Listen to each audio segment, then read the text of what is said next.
Belakangan grup Jarum mengambil langkah yang cukup menyita perhatian. Nama besar yang lekat dengan industri rokok kretek itu kini terlihat semakin serius menggarap sektor susu, bukan hanya meluncurkan merek baru untuk dijual di minimarket, melainkan terjun langsung membangun peternakan sapi perah berkapasitas besar di Brebes, Jawa Tengah.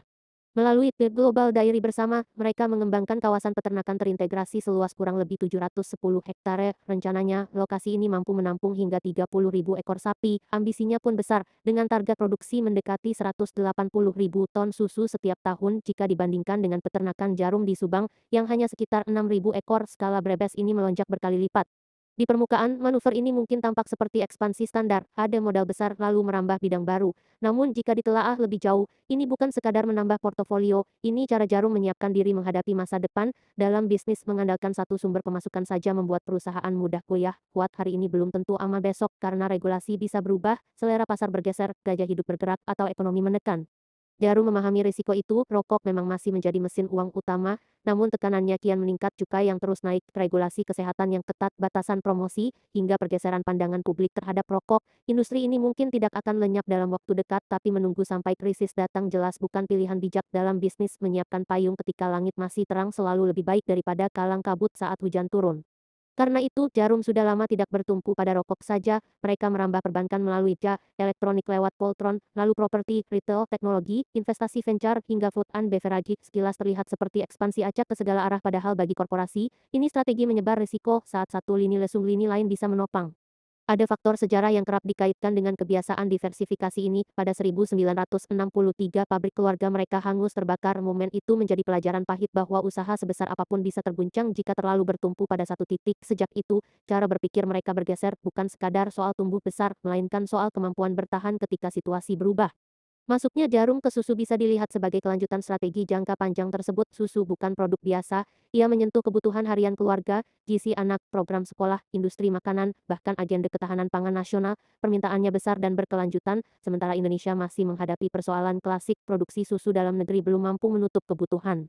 Angka resmi memperlihatkan kesenjangan yang lebar antara konsumsi dan produksi nasional. Susu segar lokal masih jauh di bawah permintaan, sehingga impor terus menjadi penutup defisit. Kondisi inilah yang membuka celah bagi proyek seperti di Brebes. Jika pasokan domestik bisa ditingkatkan, Jarum berada di posisi yang tepat untuk mengisi kekosongan pasar. Secara bisnis, membangun peternakan sendiri adalah langkah yang cukup taktis di industri susu. Keunggulan tidak hanya ditentukan oleh merek atau kampanye, fondasinya ada pada bahan baku. Dengan menguasai hulu, perusahaan bisa menjaga mutu, mengamankan pasokan, dan mengendalikan biaya dalam jangka panjang. Ini jauh lebih kuat dibanding sekadar membeli susu dari pihak ketiga untuk diolah. Pendekatan ini biasa disebut integrasi hulu. Sederhananya, Jarum tidak hanya ingin menjual produk akhir, tapi juga memegang kendali atas sumbernya. Hal ini krusial karena bisnis F dan B sangat rentan terhadap fluktuasi bahan baku saat harga melonjak, distribusi tersendat, atau mutu tidak konsisten, produk di hilir ikut terdampak. Memiliki peternakan memberi fondasi yang lebih kokoh.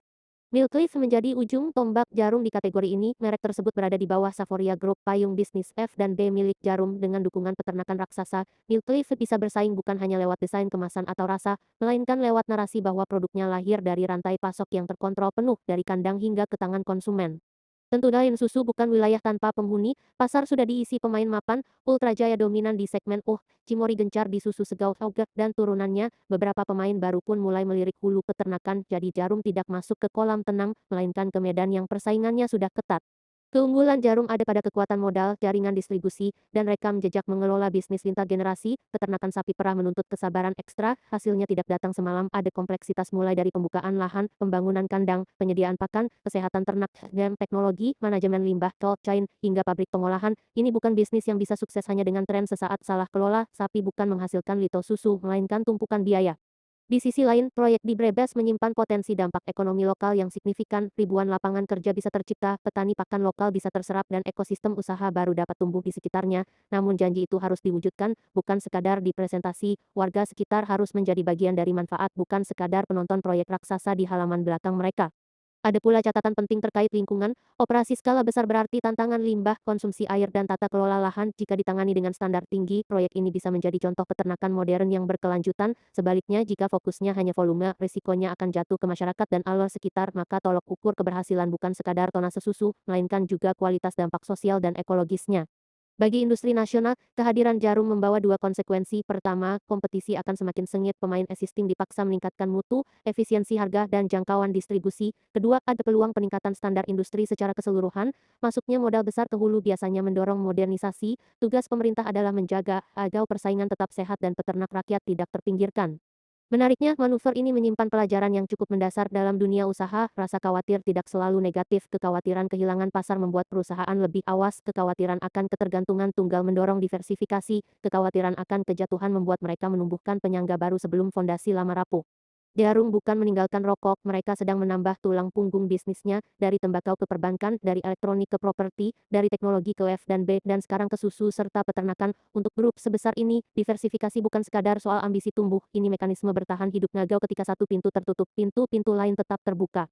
Pada akhirnya, proyek raksasa di Brebes bukan sekadar kisah tentang susu, ini kisah tentang insting bertahan. Perusahaan yang ingin berumur panjang tidak bisa hanya mengandalkan kekuatan hari ini, ia harus menyiapkan diri untuk perubahan esok hari. Jarum tampaknya mengambil jalur itu, memperlebar fondasi, mengamankan sumber bahan baku, menyentuh kebutuhan pokok dan menghindari ketergantungan pada satu industri.